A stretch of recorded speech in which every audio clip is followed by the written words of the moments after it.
রাসূলুল্লাহ সাল্লাল্লাহু আলাইহি সাল্লাম বলেন, কেউ যদি নিয়মিত 12 রাকাত সুন্নতের পাবন্দি করে, ওয়াজাবাত লাহুল জান্নাহ, আল্লাহ তার জন্য জান্নাত ওয়াজিব করে দেয়, তার জন্য জান্নাত ওয়াজিব হয়ে যায়। রাসূলুল্লাহ সাল্লাল্লাহু আলাইহি সাল্লাম বলেন, একাকী নামাজ পড়ার চাইতে জামাতে নামাজ পড়লে 27 গুণ বেশি সওয়াব আল্লাহ দান করেন। এটাই খালেক আর মাখলুকের পার্থক্য। মাখলুককে বারবার ডাকলে মাখলুক মেজাজ খারাপ করে, খালেককে না ডাকলে খালেক রাগ হয়ে যায়। মান লাম ইয়াসআলিল্লাহ ইয়াগদাব আলাইহি। রাসূলুল্লাহ সাল্লাল্লাহু আলাইহি সাল্লাম বলেন, আল্লাহর কাছে না চাইলে আল্লাহ রাগ করে, মানুষের কাছে বারবার চাইলে মানুষ রাগ করে।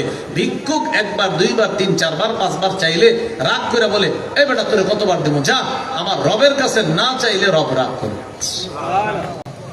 কোন মানুষ যদি পলায়ন করে মৃত্যু থেকে, এই পলায়ন তার কোনো কাজে আসবে না। সূরা আহজাবের 16 নম্বর আয়াতে আল্লাহ বলেন, কুল লা ইয়ানফাকুমুল ফিরারু ইন ফারারতুম মিনাল মাউত। নবী, আপনি বলে দিন, যদি তোমরা মৃত্যু থেকে পালিয়ে বেড়াও, এই পালিয়ে বেড়ানো তোমাদের কিছুতেই কোনো কাজে আসবে না। সূরা নিসার 78 নম্বর আয়াতে আল্লাহ বলেন, আইনামা তাকুনু ইউদরিকুমুল মাউত। তোমরা যেখানেই থাকো মৃত্যু তোমাদেরকে পাকড়াও করবে। সূরা জুমুয়ার 8 নম্বর আয়াতে আল্লাহ বলেন, কুল ইন্নাল মাউতাল্লাযী তাফিররুনা মিনহু ফাইন্নাহু মুলাকীকুম। নবী, আপনি বলে দিন, নিশ্চয়ই যে মৃত্যু থেকে তোমরা পালিয়ে বেড়াও, এই মৃত্যু তোমাদের সাথে সাক্ষাৎ করবে। সূরা আরাফের 34 এবং সূরা ইউনূসের 49 নম্বর আয়াতে আল্লাহ বলেন, লিকুল্লি উম্মাতিন আজাল ইযা জাআ আজালুহুম ফালা ইস্তাখিরুনা সাআতাও ওয়ালা ইস্তাকদিমুন। প্রত্যেকটি উম্মতের মৃত্যুর সময় নির্ধারণ করা। যখন মৃত্যু চলে আসবে তখন আগেও না পরেও না, তার নির্ধারিত সময় তার মৃত্যু হয়ে যাবে। অন্য আয়াতে আল্লাহ বলেন, ইন্না আজালাল্লাহি লাআত। নিশ্চয়ই আল্লাহর নির্ধারিত সময় এটা অবশ্যই এসে যাবে। গুরুত্বপূর্ণ 3টি কথা আমরা শিখে ফেললাম। কেন আছি দুনিয়াতে? রবের গোলামি করার জন্য। কতদিন? মৃত্যু পর্যন্ত। মৃত্যু হয়েই যাবে। অনেকগুলা দলিলের মাধ্যমে আমরা একথা স্পষ্টভাবে জানতে পারলাম, মৃত্যু চূড়ান্ত, নিশ্চিত। কবে হবে জানে আল্লাহ। 5টি বিষয় আল্লাহ ছাড়া কেউ জানে না। 21, 12, 13 নম্বর পৃষ্ঠা সূরা লুকমানের শেষের দিকে আল্লাহ বলেন, ইন্নাল্লাহা ইনদাহু ইলমুস সাআহ। কিয়ামত কখন হবে এই বিষয়টা আল্লাহর কাছে আছে। কিয়ামতের জ্ঞান এটা আল্লাহর কাছে। 2 নম্বর, ইউনাজ্জিলুল গায়জ। বৃষ্টি কখন আল্লাহ নাজিল করবেন, কি পরিমাণ নাজিল করবেন, এটা আল্লাহ জানেন। 3 নম্বর, ওয়ায়ালামু মা ফিল আরহাম। মায়ের পেটের সন্তান, রেহেমের সন্তান, ছেলে হবে না মেয়ে হবে, আকৃতি আসার আগ পর্যন্ত সেটা আল্লাহ বলতে পারবেন এটা কি ছেলে না মেয়ে। আকৃতি আসলে মেশিনই ধরা খায়, কিন্তু আকৃতি আসার আগ পর্যন্ত এটা কি ছেলে হবে না মেয়ে হবে শুধু জানেন আল্লাহ। 4 নম্বর, ওয়ামা তাদরি নাফসুম মাযা তাকসিবু গাদা। কোন মানুষ জানে না আগামীকাল কি উপার্জন করবে। আমার আপনার আশা থাকে কালকে আমি এটা এটা কামাই করব, এই করব, এটা আশা থাকতে পারে, তবে আসলে কি হবে এটা আল্লাহ জানে। 5 নম্বর, ওমা তাদরি নাফসুম বিআইয়ি আরদিন তামুত। কোন মানুষ জানে না কোথায় কোন জমিনে সে মৃত্যুবরণ করবে। 5টি বিষয় আল্লাহর কাছে আছে। 5টি বিষয়ের জ্ঞান শুধু আল্লাহর কাছে। এই 5টির মধ্যে একটি হলো মৃত্যু। মৃত্যু কখন, কোন জমিনে, কোথায় হবে এটা জানেন আল্লাহ, তবে হবে এই কথা নিশ্চিত। কখন হবে জানেন আল্লাহ। আবার চলে আসি 3 কথায়। কেন দুনিয়াতে আসি? আল্লাহর গোলামি করব। 2 নম্বর, কতদিন গোলামি করব? মৃত্যু পর্যন্ত। 3 নম্বর, মৃত্যু হয়েই যাবে, এ কথাই চূড়ান্ত সত্য কথা এবং চিরসত্য কথা, এবং এটাই নিশ্চিত কথা। এই হলো আজকের আলোচনার ভূমিকা। মূল আলোচনা আমি আপনাদের সামনে 5টি কথা বলবো ইবাদত সম্পর্কে। কেন সৃষ্টি করেছেন? ইবাদত। এই ইবাদত সম্পর্কে 5টি কথা বলবো। 5 কথা শেষ হবে, আলোচনাটিও শেষ হয়ে যাবে ইনশাআল্লাহ। মনোযোগ সহকারে আলোচনাটি শুনলে আশা করি আমি এবং আপনারা আমরা উভয়ে মিলেমিশে কিছু কথা শিখতে পারবো ইনশাআল্লাহ। 1 নম্বর, ইবাদতের আবিধানিক পারিভাষিক অর্থ। 2 নম্বর, পবিত্র কোরআনে ইবাদত মৌলিকভাবে কত প্রকার। 3 নম্বর, হাদিসে ইবাদত সম্পর্কে কি বলা হয়েছে। 4 নম্বর, উপকারিতা লাভের দিক থেকে ইবাদত কত প্রকার। 5 নম্বর, আমরা কয় মাধ্যমে ইবাদত করি। বাস এই 5টি আলোচনা হবে। প্রথম আলোচনা ইবাদতের আবিধানিক পারিভাষিক অর্থ। একটা কিতাব আছে নাম আল উবুদিয়্যা, এটার বাংলা হলো দাসত্ব বা গোলামি। এই কিতাবের 23 নম্বর পৃষ্ঠা আছে। ইবাদতের আসল অর্থ হলো আয-যুল্লু, নত হওয়া, বিনয়ী হওয়া, নম্র হওয়া। আল ইবাদা ফিল ইসলাম একটা কিতাব আছে। এই কিতাবের 28 নম্বর পৃষ্ঠা আছে। কুল্লু খুদুইন লাইসা ফাওকাহু খুদুউন। ইবাদত বলা হয় প্রত্যেক এমন বিনয়কে যেই বিনয়ের পর আর বিনয়ী হওয়া যায় না, এটাকে বলা হয় ইবাদত। এই কিতাবেরই 30 নম্বর পৃষ্ঠা আছে। আল ইবাদাতু হিয়া আত-তাআতু মা'a গায়াতিল খুদু'। চূড়ান্ত বিনয়ের সাথে আল্লাহর আনুগত্য করাকে ইবাদত বলে। যেমন একটু আগে এসে দেখেছি আপনারা এশার সালাত জামাতে আদায় করেছেন। যারা আদায় করতে পেরেছেন, জামাতে হোক অথবা একাকীও করে ফেলেছেন হয়তো অনেকে আদায়, আল্লাহ সকলের সালাতকে ভুল ত্রুটি থাকলে ক্ষমা করে দিয়ে আল্লাহ কবুল করে নেয়। যারা আদায় করতে পারিনি, মাইকের আওয়াজ যদ্দূর যাচ্ছে, এই আওয়াজের মধ্যে আমার কথা যে মা বোনরা সহ যারা শুনছেন, যদি এশার সালাত করে না থাকেন করে নেন, আল্লাহ যেন সকলকে পড়ার তৌফিক দান করেন।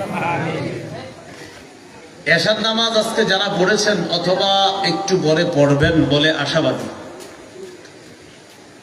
এই এশার নামাজের মধ্যে যতগুলা মুসল্লি ছিলেন, এদের মধ্যে যার বিনয়ী হওয়াটা, যার আনুগত্য প্রকাশ করাটা সবচাইতে বিনয়ের সাথে হয়েছে, আল্লাহর কাছে আজকের এশায় যে সবচেয়ে বেশি ছোট হিসাবে নিজেকে আল্লাহর কাছে উপস্থাপন করেছে, তার ইবাদতটা আল্লাহ তত বেশি কবুল করছে। এটা হলো ইবাদতের আবিধানিক অর্থ, চূড়ান্ত বিনয়ের সাথে আল্লাহর আনুগত্য করা।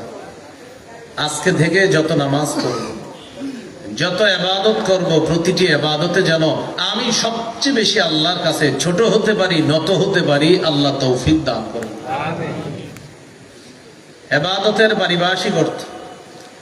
আল উবুদিয়্যা কিতাবের 23 নম্বর পৃষ্ঠা আছে।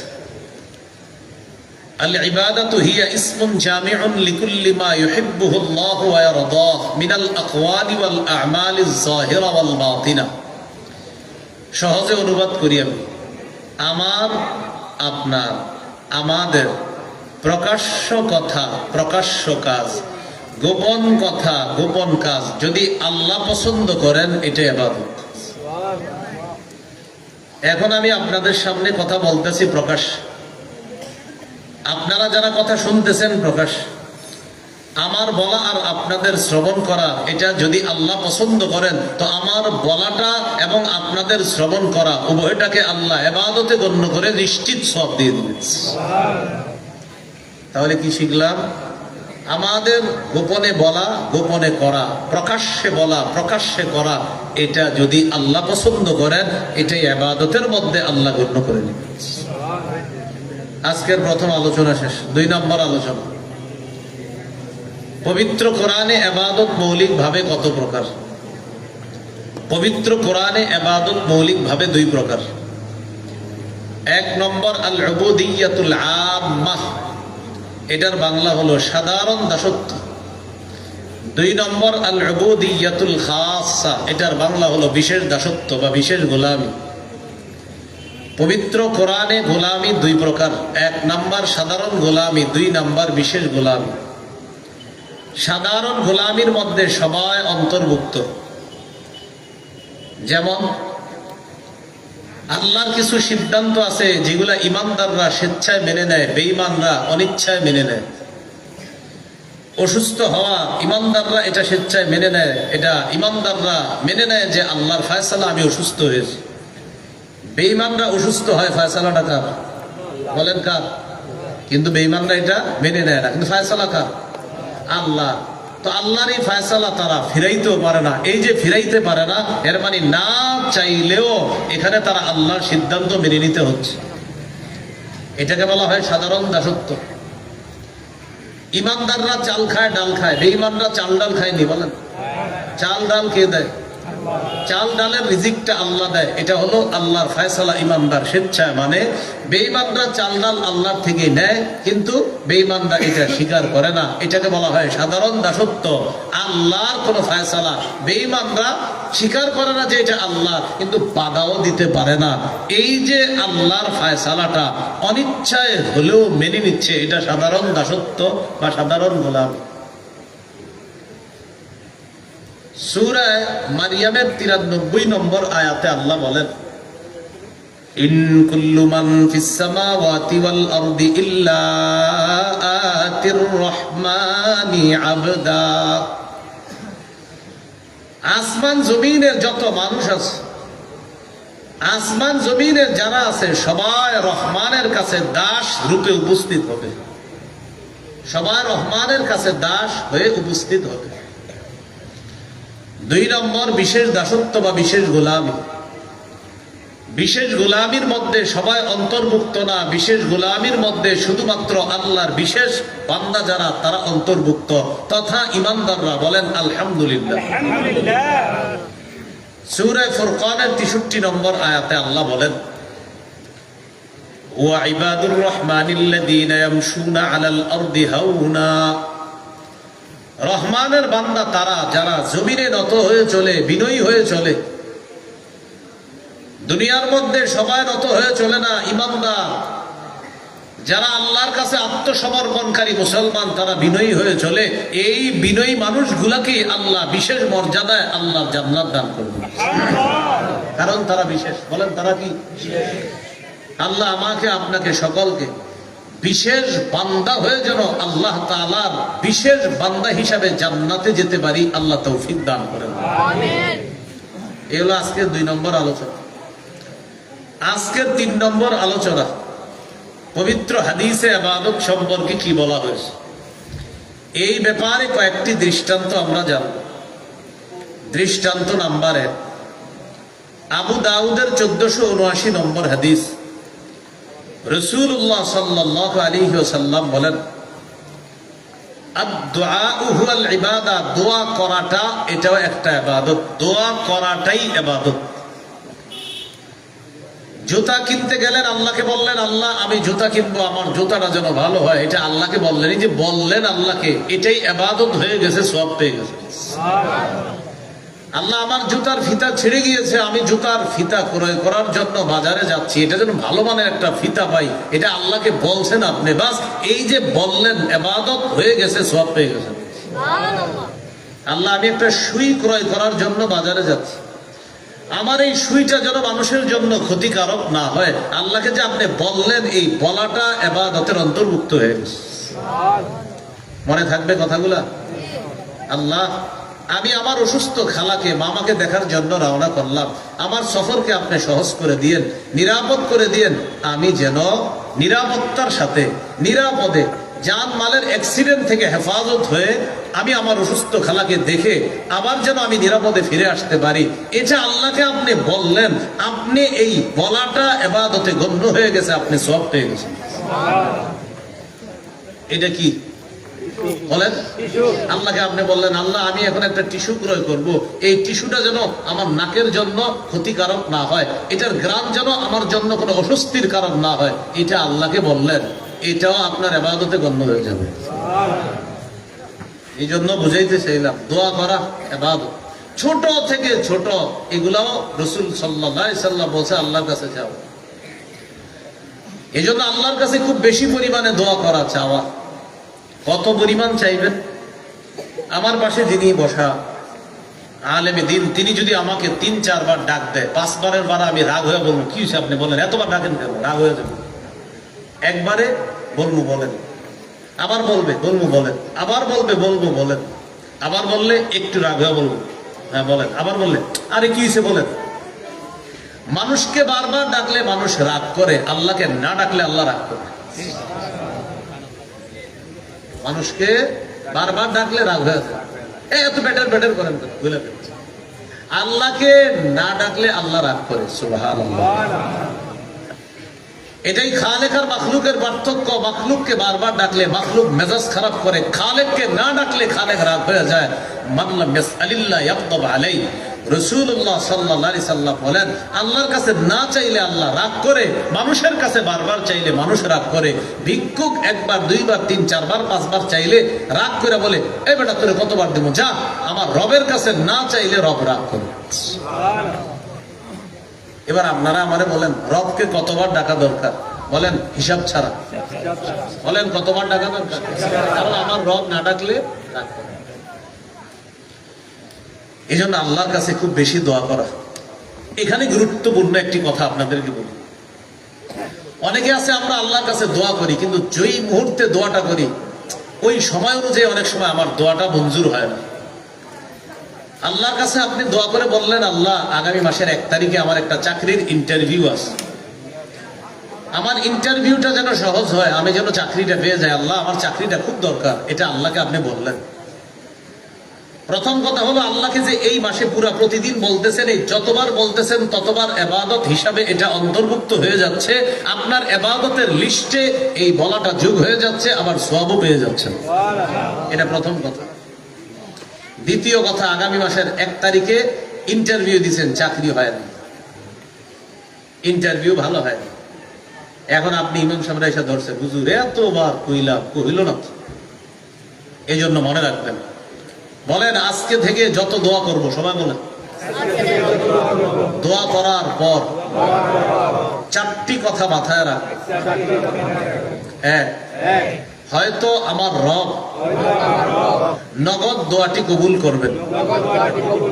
2, নগদ কবুল না করে আমার জন্য যখন মঙ্গল তখন কবুল করবে। 3, আমার এই দোয়াটি কবুল না করে প্রার্থনাকৃত বিষয়টি আল্লাহ না দিয়ে অন্য একটি বিপদ থেকে আমাকে উদ্ধার করবে। 4, উপরোক্ত 3টি যদি না হয়, আখিরাতে নিশ্চিত এই কবুল না করা দোয়ার প্রতিদান আল্লাহ দিয়ে দিবে। কয় কথা মাথায় রাখেন? 4 কথা। জান্নাতে অনেক ব্যক্তির মর্যাদা বাড়বে। ওই ব্যক্তি বলবে, আল্লাহ আমার এত মর্যাদা বাড়তেছে। আল্লাহ তাআলা বলবেন, তোমার অনেকগুলা দোয়া আমার কাছে করেছো, আমি সবগুলা দোয়ায় সাড়া দিছি, যতবার বলেছো সাড়া দিছি, বাকি সবগুলো আমি মঞ্জুর করি নাই।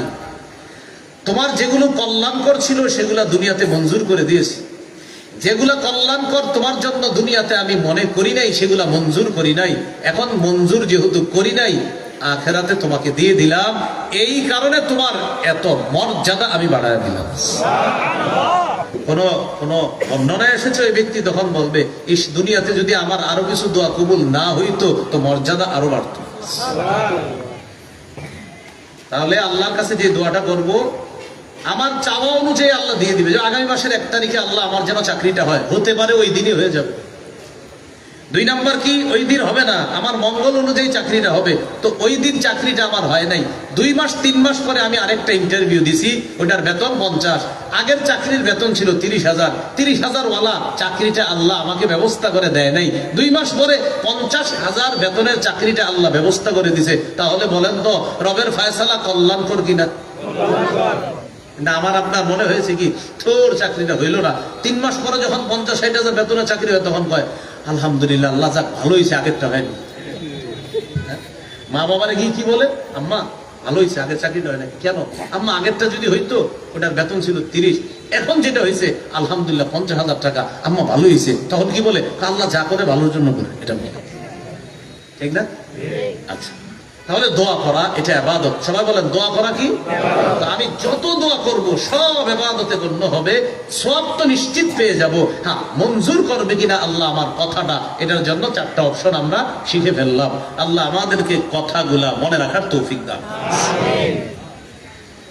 তিরমিজির হাদিস 2201 নম্বর হাদিস।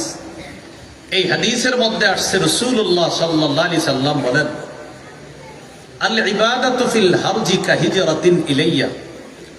ফিতনার জামানায় আমার কোন উম্মত ইবাদত করা আমি নবীর কাছে হিজরত করার সমতুল্য হয়ে যায়। সুবহানাল্লাহ। আমরা এখন কলহ বিপর্যয় আর ফিতনার জামানায় আছি। এই জামানায় যারা আল্লাহর ইবাদত 1 মিনিট করতে পারতেছেন, শুকরিয়া আদায় করবেন যে আধা মিনিট আল্লাহর ইবাদত করতেছে, তার চাইতে আল্লাহ আপনাকে আধা মিনিট বেশি তৌফিক দান করছেন। যে ব্যক্তি আল্লাহকে 100 বার ডাকার সুযোগ পেয়েছেন, সুযোগ পাওয়ার পর শুকরিয়া আদায় করবেন যে 99 বার রবকে ডেকেছে, আলহামদুলিল্লাহ আল্লাহ ওর চেয়ে একবার আমাকে বেশি স্মরণ করার তৌফিক দান করছে। যে 100 বার 1000 বার আল্লাহকে ডাকার সুযোগ পাবেন, শুকরিয়া আদায় করবেন।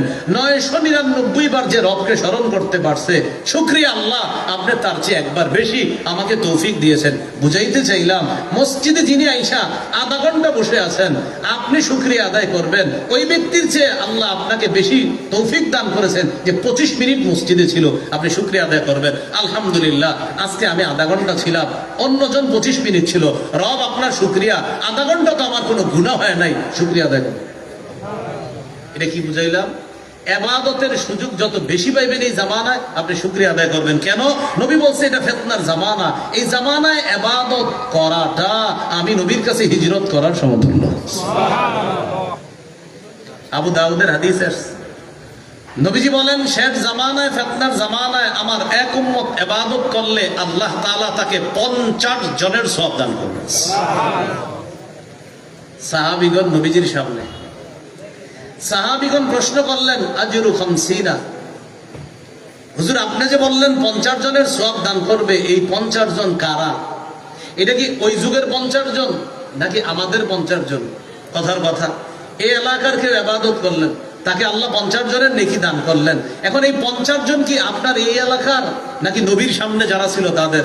নবীজি বললেন, শোনো, আজরু 50 মিনকুম, তোমরা 50 জন ইবাদত করলে যেই সওয়াব পাইতা, তোমাদের 50 জনের নেকি ফিতনার জামানায় আমার এক উম্মতকে আল্লাহ দান করবে। সুবহানাল্লাহ।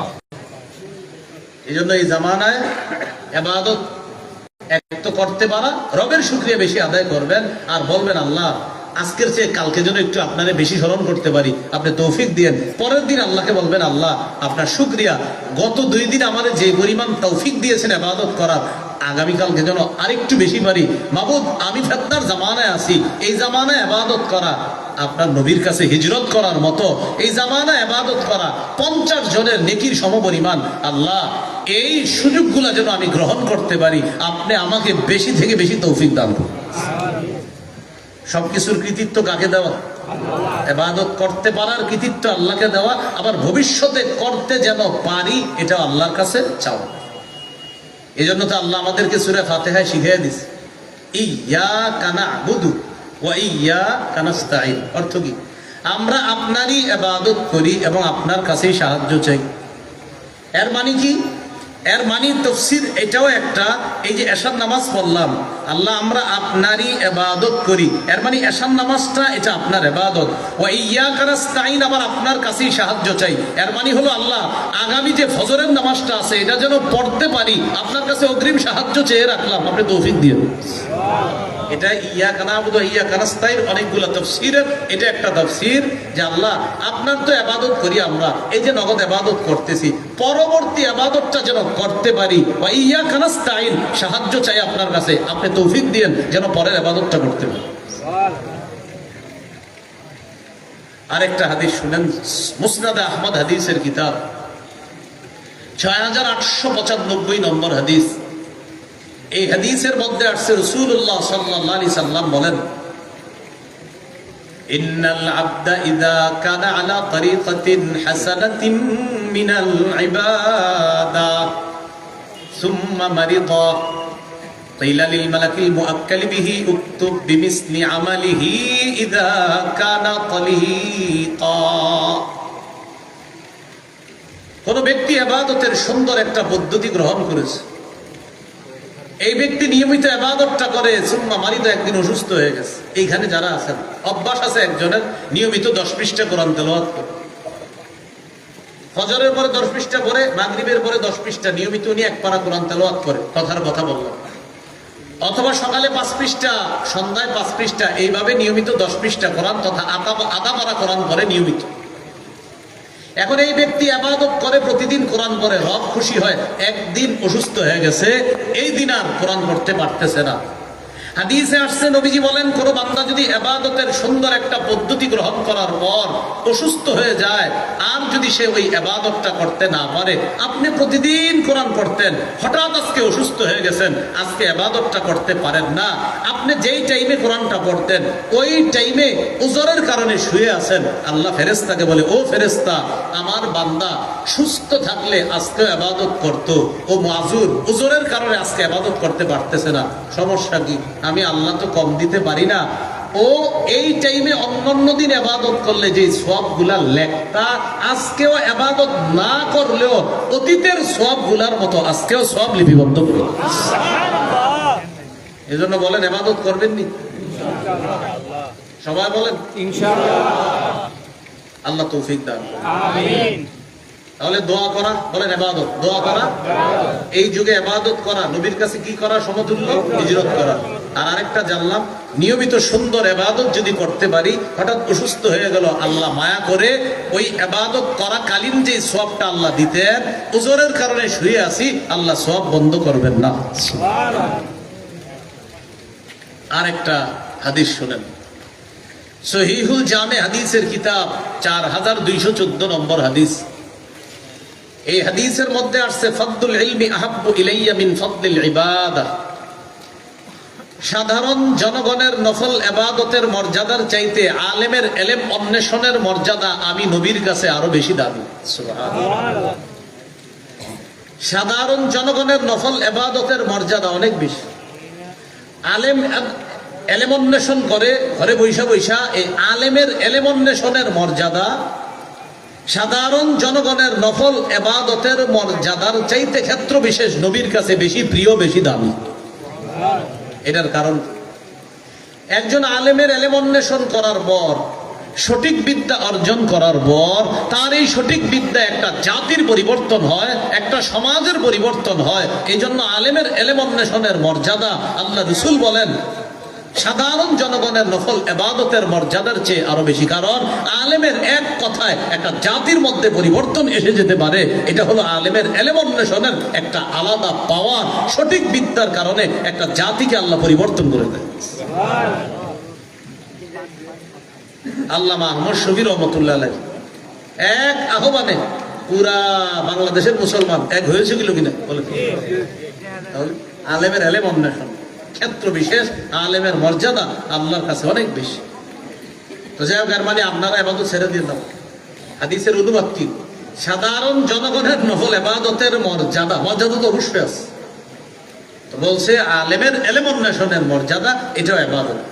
সাধারণ জনগণ নফল নামাজ পড়া, এটাও ইবাদত। আলেম ইলম অন্বেষণ করা, এটাও ইবাদত। উভয়টা ইবাদত। নবী বলেন, ক্ষেত্র বিশেষ আলেমের ইলম অন্বেষণ নামক ইবাদত যেটা, এটার মর্যাদা আমার কাছে আরো বেশি। সুবহানাল্লাহ। আল্লাহ আমাদেরকে কথাগুলো মনে রাখার তৌফিক দান করেন। এই হলো হাদিসে ইবাদত সম্পর্কে কিছু গুরুত্বপূর্ণ বিষয় আমরা জানলাম। 1 নম্বর আলোচনা গেল আবিধানিক পারিভাষিক অর্থ। 2 নম্বর আলোচনা গেল পবিত্র কোরআনে ইবাদত গোলামি বা দাসত্ব 2 প্রকার। 3 নম্বর আলোচনা গেল পবিত্র হাদিসে ইবাদতের প্রায়োগিক অর্থ। আমরা 4টি হাদিস থেকে ইবাদত সম্পর্কে কিছু ব্যবহার হাদিস থেকে আমরা জেনে নিলাম। আজকে 4 নম্বর আলোচনা, এটা আমার সাথে একটু বলেন। সওয়াব কামাই করার দিক থেকে ইবাদত 2 প্রকার। অর্থাৎ আমরা 2 মাধ্যমে ইবাদত করে সওয়াব কামাই করি। 1, নিজে ইবাদত করে সওয়াব কামাই করি। 2, অন্যের সাহায্যে ইবাদত করে সওয়াব কমাই। যেমন ফজরের নামাজের আগে সুন্নত কয় রাকাত? জোহরের আগে, জোহরের পরে, ফজরের আগে 2, জোহরের আগে 4, হলো কত? জোহরের পরে 2 হলো কত? মাগরিবের পরে 2 কত হলো? এশার পরে 2 কত হলো? 12। এই 12 রাকাত সুন্নত কি জামাতে পড়েন না একা একা?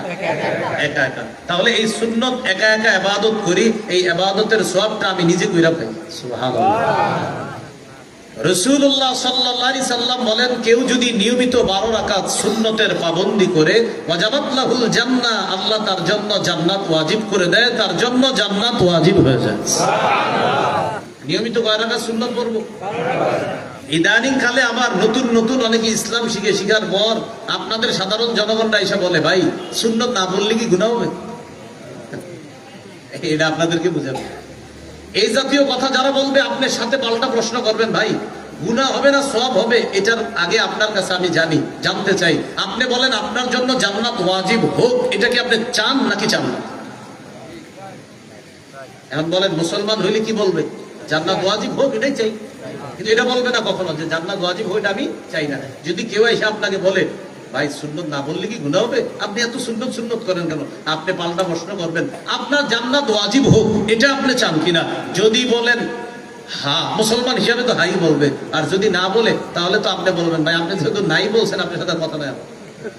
যদি বলে হ্যাঁ আমি চাই, তাহলে বলবেন তো নিয়মিত 12 রাকাত সুন্নত পড়বেন। হাদিসে আসছে, কেউ যদি নিয়মিত 12 রাকাত সুন্নতের পাবন্দি করে, ওয়াজাবাত লাহুল জান্নাহ, তার জন্য জান্নাত ওয়াজিব হয়ে যায়। তাহলে বলেন সুন্নত সম্পর্কে প্রশ্ন না আমল? সুন্নত সম্পর্কে প্রশ্ন হবে না আমল হবে? আমল হবে। মানে অর্থাৎ আপনি যাতে বলেন না আপনি সুন্নত করেন না, কিছু হবে না, মানে এরকম একটা অবস্থা। আল্লাহ আমাদেরকে হেফাজত করেন। যারা নিয়মিত সুন্নত ছেড়ে দেয়, সুন্নত ছাড়তে ছাড়তে এক পর্যায়ে ওরা ফরজও ছেড়ে দিবে, মনে হয়। এই জন্য সুন্নত গুলাও গুরুত্ব দিব, ফরজ গুলার তো গুরুত্ব দিতেই হবে, কোনো সন্দেহ নেই। সফরে থাকলে ভিন্ন মাসালা, কিন্তু আপনি যখন কোনো কাজ কর্ম নাই, সফরে নাই, তখন আপনি এই মাসালা, এই প্রশ্ন কেন জিজ্ঞাসা করেন, ভাই সুন্নত কি পড়তে হবে? আমি জানতে চাই আপনি সুন্নতটা না পড়ে করবেন নাকি, সেটা বলেন। আপনি এত কি কাজ আছে যে আপনি সুন্নত পড়বেন না? এটা এসে জিজ্ঞাসা কখন ইমাম সাহেব, আপনার 1টা বাজার 10 মিনিট আগে, জামাত হলো 1টায়, মানে জামাতের এখনো 40 মিনিট বাকি আছে, ওই টাইমে এসে হুজুর সুন্নত না পড়লে কি কিচ্ছু হবে? আরে ভাই 40 মিনিট তো এখনো আছে, আপনি কি করবেন সেটা বলেন। কিছু করবে না, উনি ফিতনা করবে এলাকায়, এটাই উদ্দেশ্য। তাহলে সওয়াব কামাই করার দিক থেকে ইবাদত কয় প্রকার? 1 নাম্বার নিজে ইবাদত করে সওয়াব কামাই করা, যেমন সুন্নত নামাজগুলা পড়া। রাসূলুল্লাহ সাল্লাল্লাহু আলাইহি সাল্লাম বলেন, কেউ যদি নিয়মিত 12 রাকাত সুন্নতের যত্ন নেয়, ওয়াজাবাত লাহুল জান্নাহ, তার জন্য জান্নাত ওয়াজিব হয়ে যায়। সুবহানাল্লাহ। 2 নাম্বার অন্যের সাহায্যে ইবাদত করে সওয়াব কামাই করা, যেমন জামাতের সাথে নামাজ পড়া। জামাতের সাথে নামাজ একা পড়া যায় না, কমপক্ষে 2 জন লাগে। এই জন্য জামাতের সাথে নামাজ পড়া, এটা হলো অন্যের সাহায্যে ইবাদত। রাসূলুল্লাহ সাল্লাল্লাহু আলাইহি সাল্লাম বলেন, একাকী নামাজ পড়ার চাইতে জামাতে নামাজ পড়লে 27 গুণ বেশি সওয়াব আল্লাহ দান করেন। সুবহানাল্লাহ। তাহলে একটা হলো নিজে ইবাদত করে সওয়াব কামাই করা, আরেকটা অন্যের সাহায্যে। নিজে ইবাদত করে সওয়াব কামাই করার আরেকটা দৃষ্টান্ত আমরা সবাই পড়ি, আলহামদুলিল্লাহ। এই যে আপনারা নিজে নিজে পড়েন আলহামদুলিল্লাহি রাব্বিল আলামিন, যতটা অক্ষর আছে প্রতিটা অক্ষরে আপনি সওয়াব পেয়ে যাবেন। তিরমিজির 2910 নম্বর হাদিস, রাসূলুল্লাহ সাল্লাল্লাহু আলাইহি সাল্লাম বলেন, মান ক্বারাআ হারফাম মিন কিতাবিল্লাহ ফালাহু বিহি হাসানাহ ওয়াল হাসানাতু বিআশরি আমসালিহা। কেউ যদি কোরআনের একটি অক্ষর পড়ে, তার আমলনামায় 10টি নেকি লিপিবদ্ধ হবে। সুবহানাল্লাহ। এইজন্য কোরআন পড়বেন। মসজিদে বসে রয়েছেন সুন্নত পড়া, এখনো 10 মিনিট বাকি আছে জামাতের কাজ, সময়গুলো কাজে লাগানো। আলাপ করেন না, গল্প করেন না, সুবহানাল্লাহ পড়েন। হুজুর অনেকক্ষণ পড়ছি, আলহামদুলিল্লাহ পড়েন, লা ইলাহা ইল্লাল্লাহ পড়েন, আল্লাহু আকবার পড়েন। হুজুর সব পড়ছি, এরপরে সময় রয়ে গেছে, সামনে মসজিদের সামনে কোরআন আছে, আমপারা আছে, ওইটা নেন, আমপারার সূরাগুলা বৈশা বৈশা পড়েন, যেগুলা পারেন আবার পড়েন, যতবার পারেন পড়েন। কুল হুয়াল্লাহ 3 বার পড়েন, একবার পড়েন 10 পারা কোরআনের সওয়াব, আরেকবার পড়েন কোরআনের 2/3 সওয়াব, আরেকবার পড়েন আবার কোরআনের আপনার পুরা 30 পারা কোরআনের সওয়াব। তো আপনি এইভাবে সূরা ইখলাস পড়তে থাকেন, 10 বার সূরা ইখলাস পড়েন, জান্নাতে একটা ঘর নির্মাণ হয়ে যাবে। তো আপনার 10 মিনিট বাকি আছে, গল্প গুজব না করে জান্নাতে ঘর বানাইতে থাকেন। কি করবেন? দুনিয়াতে না পারলেও জান্নাত বানাইতে থাকেন। কুল আল্লাহু আহাদ কয়বার? 10 বার। 10 বার পড়বেন, জান্নাতে একটা ঘর। 10 বার পড়বেন, জান্নাতে একটা ঘর। সুবহানাল্লাহ। এজন্য মাঝে মাঝে 10 তলা 20 তলার দিকে যখন দুনিয়াতে তাকাইবেন, তাকানোর পর মনের মধ্যে যখন আফসোস আসবে, 10 তলা বিল্ডিংটা যদি আমার হইতো, সাথে সাথে 10 বার সূরা ইখলাস পড়বেন, ওইটা 10 তলার দিকে তাকায় বলবেন, তুমি 10 তলা তো কি হইছে, আমিও জান্নাতে একটা বানাইছি। তোমারটা ক্ষণস্থায়ী, আমারটা চিরস্থায়ী। সুবহানাল্লাহ।